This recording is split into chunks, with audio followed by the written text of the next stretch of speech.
Have you ever used autotune on your voice? Uh, So you're on tour now, and you're starting to head back out west, your hometown turf. What goes through your mind when you're preparing for a show for a hometown crowd? wow. I don't know. There's always a tendency to get a little nervous because your family, your friends, or people you know are in the audience. And also, if you started out in a particular city, like Toronto, I kind of started out here. I was 17 when I first moved here, and I was in the music scene a little bit. So you always kind of have that in the back of your mind. But overall, you just try to have a good gig and not think about that too much. And it's a vibe thing. I'm learning so much more about performing. I feel so much stronger now as a performer than I did before.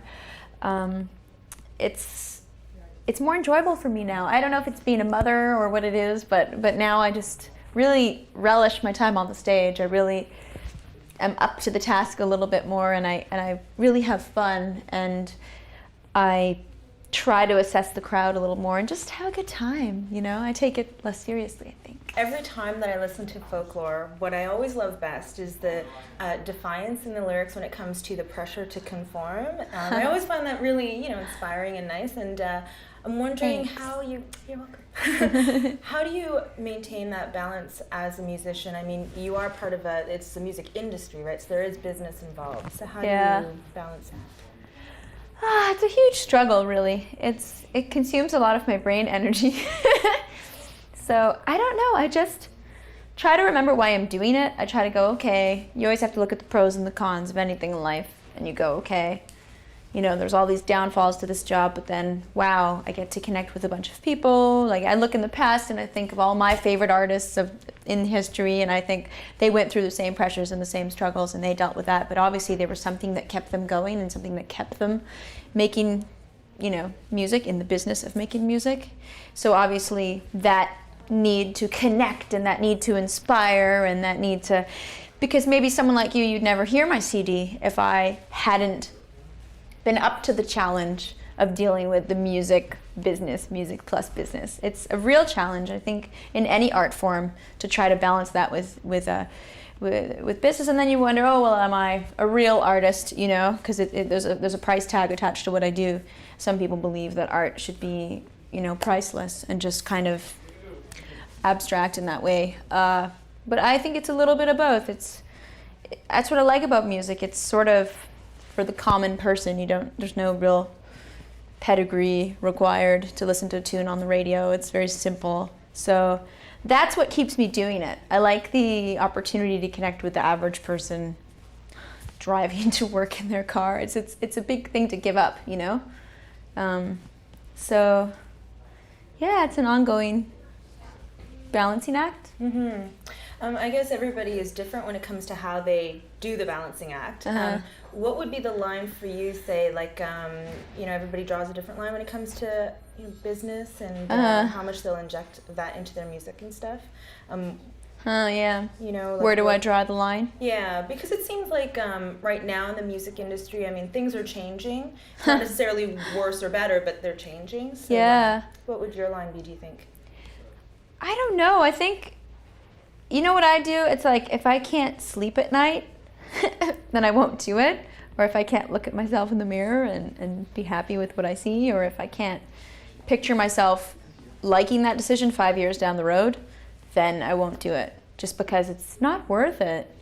I'm already a sensitive person who needs to make themselves feel, crappier than they already feel on an average bad day. So I just really, I'm a bit of a stickler, you could say. You could ask my management or ask anyone. I'm very I don't know if you call it paranoid. I don't know. I think if you don't have your integrity, what do you really have in this world? At least from me. I grew up watching, my parents and my ancestors, all my family work really hard. And so I definitely have a level of humility and also appreciation for what I do and the opportunities that I come across. But you always have to keep that integrity, And I think that's kind of what I've learned from my family as well. That if you have pride in what you do, and if you, at the end of the day, can say you've worked hard for everything you have, and that you haven't hurt anyone along the way, and that you've always kept people as a whole in their best interest in mind as well as your own, and you're not making decisions from a selfish place, then I think it's great. Especially when you factor in image and things like this and the whole, it's a whole big thing. Also, on top of that, being a female musician, there's, millions more strange opportunities that come your way that you've got to really stay focused to kind of navigate your way through those things. Opportunities / pitfalls, and you never know. And oh, definitely, yeah. You mentioned growing up and your family and stuff, but when it comes to your musical influences growing up, say like the 80s is a time that people are really refocusing on again, I guess. The 80s are back or something, but I'm wondering who you listened to growing up. Hair bands. Girls in videos with little white shirts on. No. Well, 80s, let's see, I was born in 78, so yeah, 1990 I was 12, so I listened to the early 80s. I guess I listened to Billy Joel as a 4-year-old, and ABBA and Blondie. Was that your parents playing Led Zeppelin? At home? Yeah, my dad had a really great record collection. So I also watched Solid Gold on TV. My older sister listened to a lot of the hair bands, a lot of the heavy metal, Poison and Whitesnake and things like that. I didn't really, I was really into hip hop, and so Ice-T, LL Cool J, Salt and Pepper. I remember Supersonic. There was another girl band. They had it was almost like an early Salt and Pepper style band.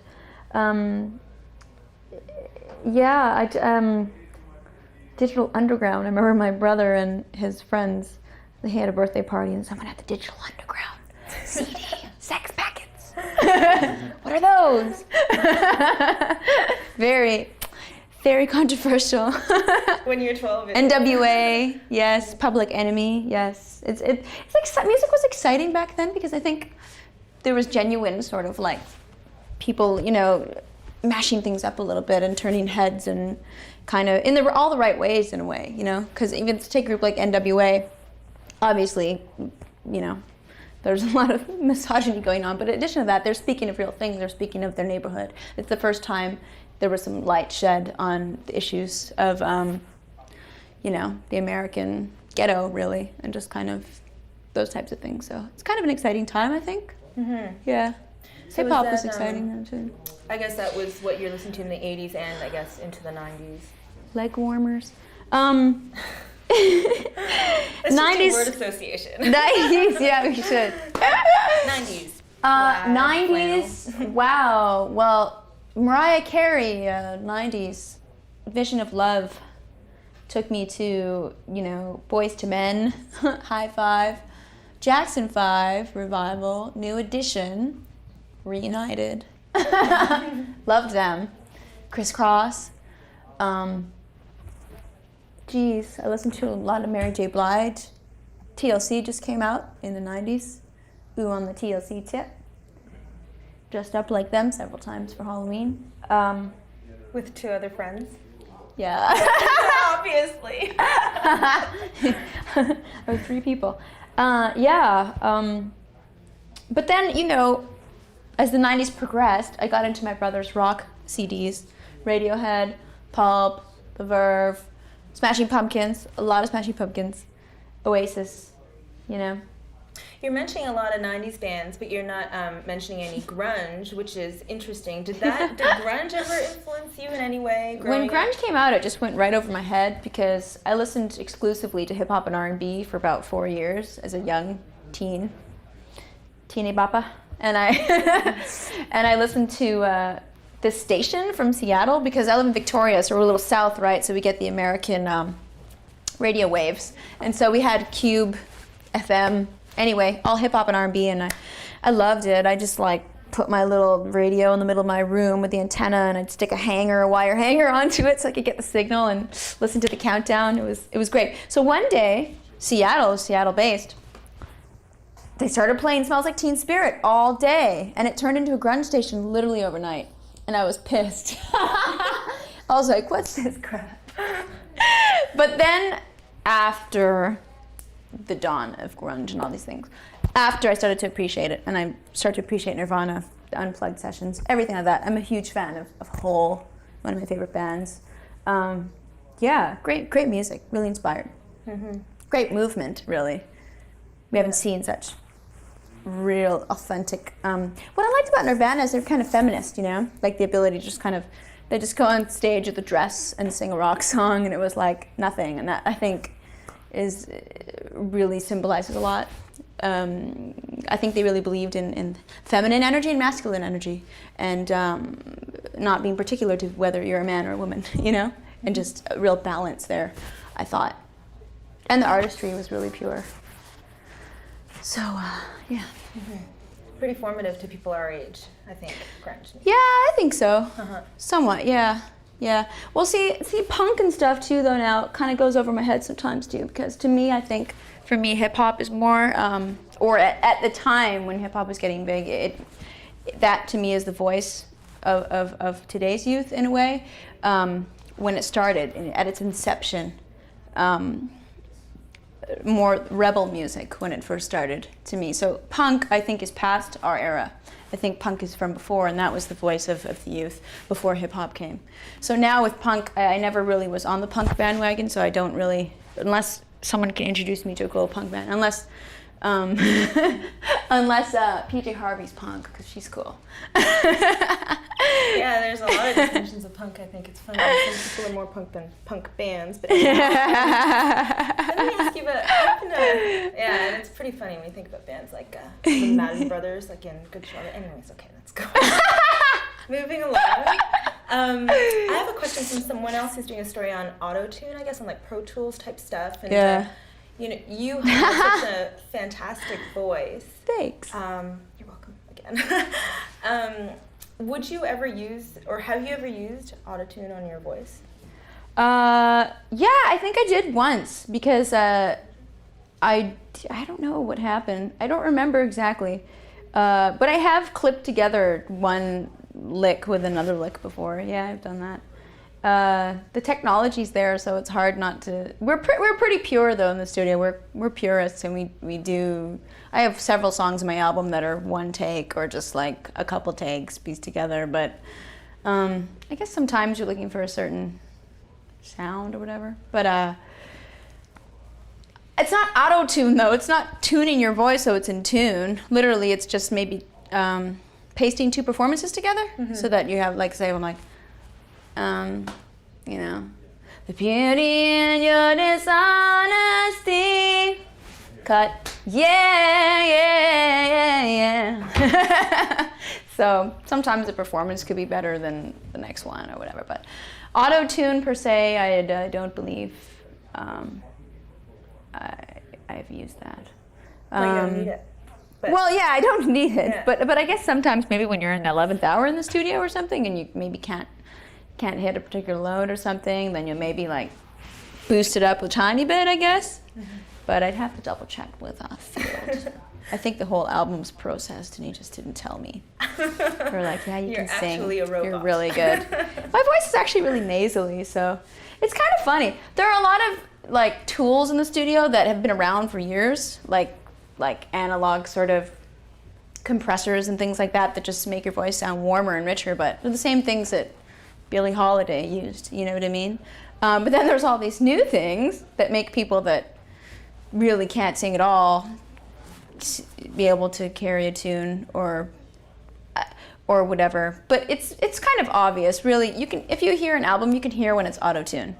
There's a little sort of waver in it. Like if you hear that Cher song that has the intentional auto-tune, right. It's like that, but it's like a lot less obvious. Do you think that non-musicians, so say just the average kid who's hearing a song on the radio, who's never stepped foot in a studio, doesn't know, do you think they can tell? I think the person needs to sit and play acoustic guitar and sing, and that's the only real way if you can tell if someone can really perform and sing. Can a kid, sorry, what's the question? Well, you were saying that you think that people can tell when autotune is being used, but, you know, say even me, sometimes the only way I can tell is when I see someone's live performance, I'm like, whoa, that doesn't sound like the recording. And I think there's certain styles of music where the processing is really obvious, like there's like this real crunchy sound, and then there's this vocal that's like, and it's just like surrounds your head, and it's, some people can really sing and they sound great anyway, but yeah, there's a level of morphine that goes on with certain, but I don't, you know what though, I think the majority of artists can really perform and can, like even Kylie Minogue, she can sing, she's a good singer.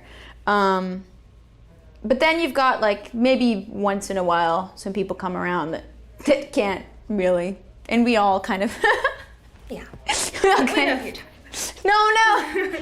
no, there's just once in a while, but it's interesting. You know, it's funny though, because my live show, this album, it's so fun because we don't have any extra smoke and mirrors. There's like nothing extra. There's like, we did a US tour with like no extra lights. We had a different sound system every day. We were just freestyling, and it was so fun. So it just gets you back to your creative kind of core, and that's how they did it back in the day. You know what I mean? You should be able to play a huge arena with no extra visuals or anything. That's how, you know, that's how Jimi Hendrix did it. So it's actually really empowering. It's really fun. Yeah. That's a good point. I very much agree with you. I want to talk about, like, as a music lover, how important is a good set of headphones? I'm pretty lo-fi when it comes to technology. I rely on other people that I know too much, actually, when it comes to technology. Actually, I'm really into my iPod. I do a vocal warm-up, and it's on my iPod, and I'm like always on it doing it. It makes it so convenient. And then your favorite song comes along, and have you heard the Keen song, Everybody's Changing? No, but I've been It's meaning to really check them good song. out. It's a really good song. It's in my head right now. But it's fun because if you have a favorite CD you just bought or whatever, you can like pop it in your iPod and take it on the road with you. It's kind of more convenient than I never thought I would be using that kind of technology, but I am. I'm not actually using, I'm just benefiting from it. Other people program it for me. You're lucky. That's Yeah. right. But headphones, sorry. Yeah. Well, the white headphones on the iPod, do you think that's become like an accessory, kind of like it's a... Oh, like a trend thing? Mhm. I would use different headphones. I literally only use those things because, like, my daughter's already chewed off the foam, and they're just little white things. I don't know where the foam went. She chews on them every chance she gets. But no, whatever. I would use any headphones with that. I'd rock some old school headphones with that. You gotta personalize. I think, but you know what? Remember how popular Walkmans were? And it was like you had to have the particular like Walkman, or maybe not. I think maybe sonically certain headphones are better than others. Perhaps, but it really doesn't make that much of a difference, quite honestly. Because when you're listening to your favorite tunes, unless you're into the chill out and listen to tunes thing, then any headphones will do, I think. Okay. You all know who I'm talking about.